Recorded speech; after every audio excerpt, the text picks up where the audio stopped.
संकल्प प्रकृति को हरा देती है। इस चैप्टर के क्लाइमैक्स पर मैं ऐसे आदमी से रीडर्स को परिचय कराना चाहूंगा जो मेरे अनुसार बिल्कुल असाधारण व्यक्ति था। मेरा उससे परिचय लगभग 26 साल पहले हुआ था, उसके जन्म लेने के थोड़े समय बाद ही। वह 20 में जब आया तो उसके पास कान जैसी कोई चीज नहीं थी। जब डॉक्टर को दिखाया तो उसका मत था, हो सकता है यह सारी जिंदगी गूंगा बहरा ही रहे। मैंने डॉक्टर की इस मत को चुनौती दी, आखिर यह मेरा अधिकार है क्योंकि मैं उस बच्चे का बाप था। मैंने भी व्यक्तिगत रूप से एक मत बनाया और संकल्प लिया, परंतु उसे मैंने अपने सपनों तक ही सीमित रखा। मैंने तय किया कि मेरा बेटा अवश्य ही सुन तथा बोल सकेगा। प्रकृति मुझे कर्ण रहित बच्चा तो दे सकती है, पर इसको एक असाधारण कमजोरी मानने को बाध्य नहीं कर सकती। मैंने तय कर लिया कि मेरा बच्चा बोलेगा, सुनेगा और देखेगा भी। मुझे विश्वास था कि कोई न कोई रास्ता जरूर सूझेगा। मेरे दिमाग में इमर्सन की अमर पंक्तियां बार बार गूंज रही थी। हर चीज का उद्देश्य होता है हमें विश्वास का सबक देना। हमारा काम तो उस उद्देश्य को स्वीकारना मात्र ही होता है। हम सभी के लिए मार्गदर्शन होता है और यदि हम गौर से सुने तो हम सही शब्द भी ग्रहण कर लेंगे। सही शब्द क्या है? इच्छा। सबसे ज्यादा मेरी इच्छा ही थी कि मेरा बच्चा गूंगा बहरा न रहे। जब से मैंने यह इच्छा की तब से यह दृढ़ से दृढ़तर ही होती गई। कई वर्षों पूर्व मैंने यह लिखा था, हमारी सीमाएं वही होती है जो हम अपने मस्तिष्क में निर्धारित कर लेते हैं। अब पहली बार मैं यह सोचा कि क्या यह एक वास्तविक सत्य है। अपने नवजात शिशु के सामने बिस्तर पर लेटे लेटे मैं यह सोच रहा था। बच्चों में श्रवण शक्ति नहीं थी, फिर भी यदि उसने सुनना और बोलना सीख लिया तो भी वह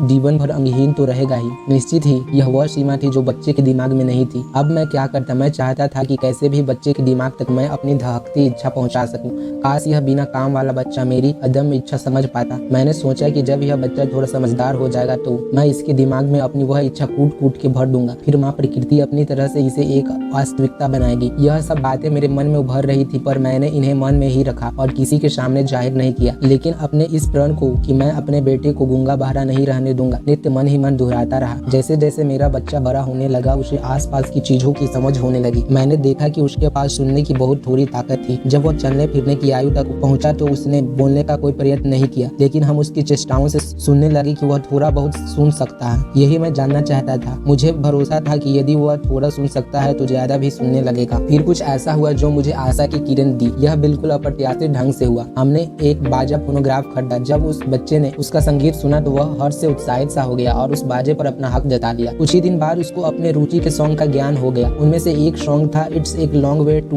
टिपेरी। एक बार उसने इस सॉन्ग को बार बार बजाया था, लगभग 2 घंटे तक बजाता रहा। वह विक्टोरिया के सामने अपने दांत पीस कर खड़ा रहा। उसकी इस आदत का महत्व हमें बाद में मालूम पड़ा जब हमने बोन कंडक्शन सिद्धांत के बारे में सुना। जब उसने उस विक्टोरिया पर अपना अधिकार जमा लिया तो मैंने देखा कि जब मैं उसकी कान के पीछे की मास्टर राइट बोन को छूकर बोलता था, यानी मेरे ओठ उसके कान के पास उभरी हड्डी के पास होते थे, तब वह मेरी आवाज ज्यादा सुन पाता था। इससे मुझे एक दिशा मिली और मैं अपनी अदम्य इच्छा की मेरा पुत्र कहीं गूंगा और बहरा नहीं रहे वास्तविकता बनाने में जुट गया। उस समय वह अटक अटक कर कुछ शब्द बोलने का प्रयत्न भी करने लगा था। यद्यपि पूरा माहौल तो निराश करने वाला था, परंतु निष्ठा समर्पित इच्छा के लिए कभी भी असंभव नहीं होता। जब मैंने देखा कि वह मेरी आवाज बहुत कुछ सुनने समझने लगा है तो मैंने धीरे धीरे अपनी अदम्य इच्छा की वह ठीक से बोल सुन सके उसके दिमाग में भरना प्रारंभ कर दिया। मैंने शीघ्र ही देखा कि उसे सोने के पहले कहानियां सुनने में बड़ा आनंद आता है, तो मैंने ऐसी कहानियां गढ़ने का प्रयत्न किया जो उसमें आत्मविश्वास, कल्पना शक्ति तथा सुनने बोलने की ज्वलंत इच्छा भरने का प्रयत्न करें। एक ऐसी ही कहानी को मैंने ड्रामाई रूप से नया रंग देने का प्रयत्न किया। इसका उद्देश्य था कि उसके दिमाग में यह विचार भर दूं कि उसकी बीमारी कोई रोग नहीं वरन उसके लिए एक संपत्ति भी हो सकती है। यद्यपि मुझे इस आइडिया पर पूरा भरोसा था कि हर विपत्ति अपने साथ कुछ न कुछ समान फायदा उठाने के बीज भी पैदा करती है। मुझे यह कबूल करना है कि मुझे तब तक समझ में नहीं आ रहा था कि किस प्रकार कमजोरी एक ताकत बन सकती है। फिर भी मैंने अपना प्रयास जारी रखा और सोने के समय सुनाने वाली कथाओं में रोज रंग भरकर उसे सुनाता रहा। यह आशा भी करता रहा कि वह दिन शीघ्र आए जब उसकी परेशानी दूर हो। यद्यपि तर्क मुझे चेता रहा था कि जहाँ कर्णहीनता हो वहाँ सुनने का सहज तरीका किस प्रकार खोजा जा सकता है, लेकिन निष्ठा चलित इच्छा ने इस तर्क को अलग फेंक दिया और मुझे अपना प्रयत्न चालू रखने को प्रेरित करती रही। अब जब मैं उस स्थिति का विश्लेषण करता हूँ, मैं समझता हूँ कि चमत्कारी परिणाम के पीछे मेरे पुत्र का मुझ पर विश्वास एक बड़ा योगदान दे रहा था। मैंने उसे जो कुछ भी बताया उस पर उसने कोई सवाल नहीं किया। मैंने उसको स्पष्ट किया कि जो कुछ उसके पास है वह उसके बड़े भाई के पास नहीं है और उसका कारण कई तरह से स्वयं स्पष्ट होगा। उदाहरण के लिए उसके कान न होने के कारण स्कूल में शिक्षकगण उसके प्रति अधिक सतर्क रहेंगे तथा उस पर ज्यादा ध्यान भी देंगे। ऐसा शिक्षकों ने किया भी। उसकी माँ मेरी पत्नी उसके साथ जाकर ये सुनिश्चित भी करती थी कि उसके शिक्षक ऐसा ही करे। जब वह बड़ा हो गया और अखबार बांटने के काम करने लगा, उसका बड़ा भाई अखबार बांटने का व्यापार पहले से ही करता था तो उसको जीवटता का मादा अधिक था। इसका कारण सहानुभूति मात्र नहीं थी कि उसके कान नहीं थे। धीरे धीरे हमने महसूस किया कि उसकी श्रवण शक्ति में इजाफा हो रहा है। इसके अलावा अपनी परेशानी से वह आक्रांत भी नहीं लगता था। जब वह लगभग 7 वर्ष का हुआ तो उसने पहले वे लक्षण दिखाए जिससे लगा कि हमारी तरकीब सफल हो रही है। कई महीनों तक उसने अखबार बांटने के काम के लिए अपनी माँ से अनुरोध किया पर उसे अनुमति अनुमति नहीं मिली। उसकी माँ को लग रहा था कि इस बहरे लड़के का खुली सड़क पर अकेला घूमना इसे ज्यादा सुरक्षित कर देगा। आखिरकार उसने पूरा मामला अपने हाथ में ले लिया और एक दिन वह नौकरों के साथ रसोई की खिड़की पर चढ़कर बाहर पहुंचा और पास की एक मोची से 6 सेंट उधार लेकर अखबार खरीदा और उससे बेचने लगा। ऐसा वह शाम तक करता रहा। फिर उसने अपना हिसाब किया। 6 सेंट मोची को वापस करने के पश्चात उसने 42 सेंट कमाए। जब रात को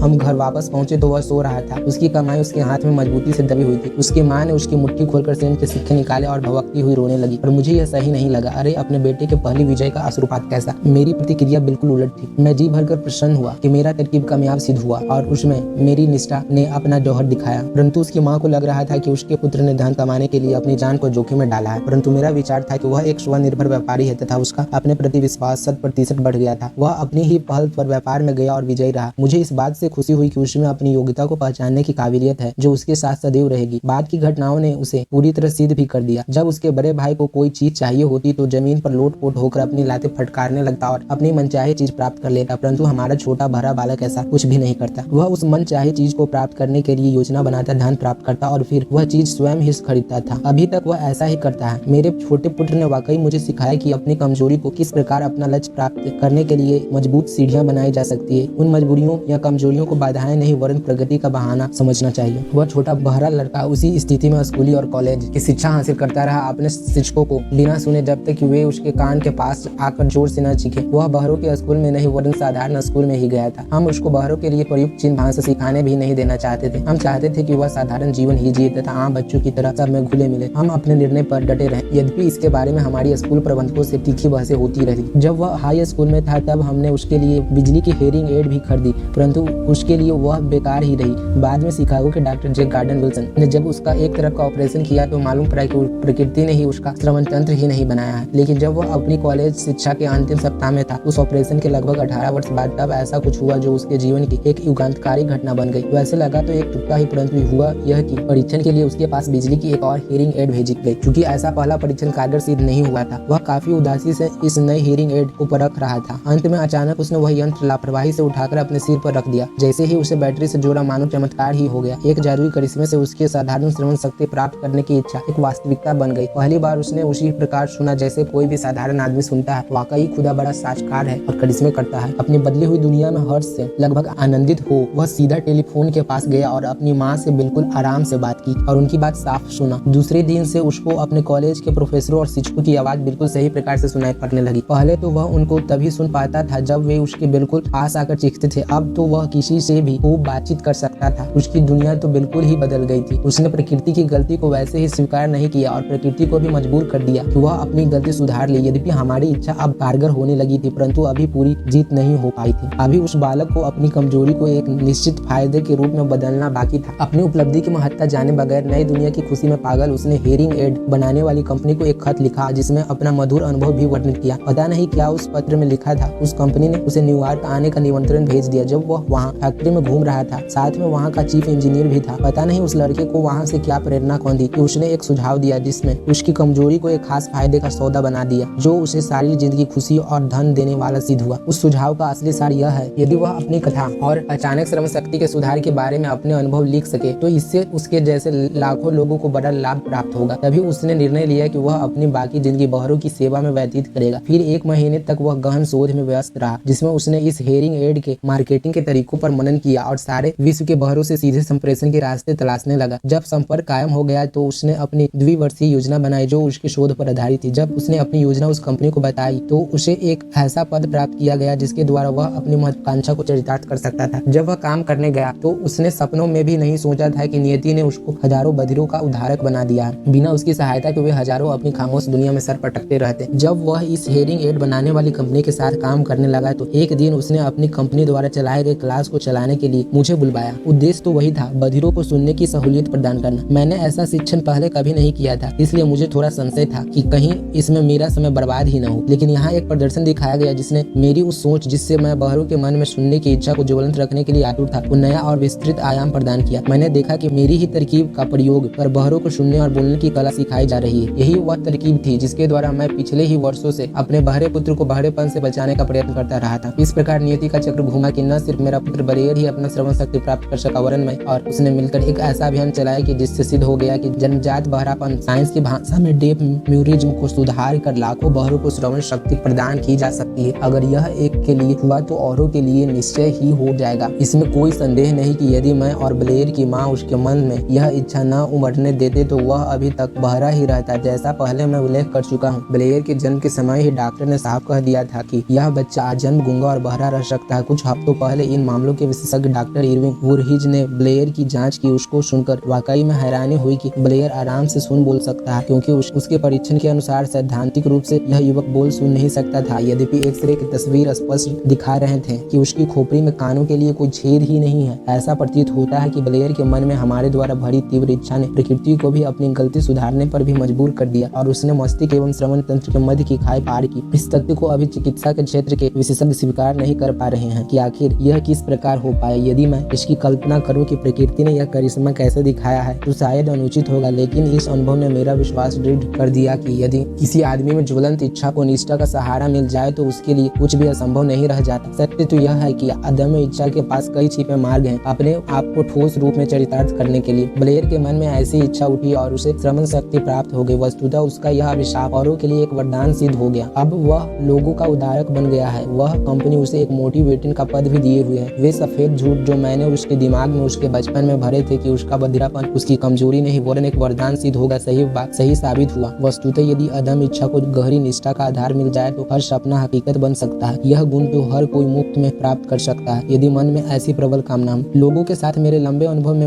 मुझे वाकई में ऐसा कोई मामला नहीं मिला जो इससे ज्यादा इच्छा की अदम्यता और निष्ठा का करिश्मा दिखा सके। प्रायः लेखक उन विषयों पर लिखने का प्रयत्न करने की गलती करते हैं जिनके बारे में उन्होंने अपने अनुभव से कोई गहरा ज्ञान नहीं मिली हो। मैं इसे अपना सौभाग्य ही समझता हूँ कि इच्छा की प्रबलता की परीक्षा में मुझे कहीं तलाश नहीं करने पड़ा। मेरे अपने ने ही यह मौका दिया। शायद यह भी नियति का ही करिश्मा था। यह सब मेरे पुत्र के जीवन में दिया और अदम्य इच्छा शक्ति का परीक्षण हो गया। यदि कोई इच्छा शक्ति प्रकृति को अपनी गलती सुधारने पर मजबूर कर सकती है तो यह मानने में कोई संशय नहीं है कि उसके सामने कोई नहीं टिक सकता। मैंने ब्लेयर के मन में यह इच्छा भर दी और उसका सबसे बड़ा खामी एक वरदान बन गई। जिस तरीके से यह इच्छा पूरी हुई यह कोई ज्यादा मुश्किल नहीं। उसके 3 मुख्य हिस्से हैं। पहले, मैंने अपने विश्वास को इच्छा के साथ जोड़ा और इसे मैंने अपने पुत्र के दिमाग में बैठा दिया। दूसरा, मैं लगातार इस इच्छा के बारे में उसे सचेत करते रहा, उसे भी प्रेरित करता रहा और तीसरा, उसने मुझ पर पूरा विश्वास किया। जब यह चैप्टर अपनी पूर्णता की ओर बढ़ रहा था तभी मैडम चायुमैन हिक की मृत्यु की खबर आई। इस खबर में एक छोटा पैराग्राफ था जिसने इस महिला की गायिका के क्षण में महत्वपूर्ण सफलता का हवाला दिया। मैं इस पैराग्राफ का उदाहरण देना चाहता हूँ क्योंकि उसमें भी इच्छा की प्रबलता का सुराग दिया गया है। अपने करियर की शुरुआत में मैडम चायुमैन हिक वीना कोर्ट ओपेरा में अपनी आवाज के परीक्षण के लिए गई, परंतु वहाँ के डायरेक्टर ने इसका परीक्षण नहीं किया। इस अजीब सी फटेहाल लड़की को देखकर उस डायरेक्टर ने काफी रुखाई से कहा, तुम्हारी कैसी शक्ल और कैसा व्यक्तित्व है, क्या कभी तुम गायिका में सफल हो सकती हो? मेरी बच्ची, बेहतर हो कि तुम यह विचार त्याग ही दो। एक सिलाई मशीन खरीदो और काम पे लग जाओ। तुम कभी भी एक गायिका नहीं बन सकती। कभी भी तो एक लंबा समय होता है। बेशक वीना ओपेरा कोर्ट का डायरेक्टर संगीत की कला और तकनीक का ज्ञान तो परखा था,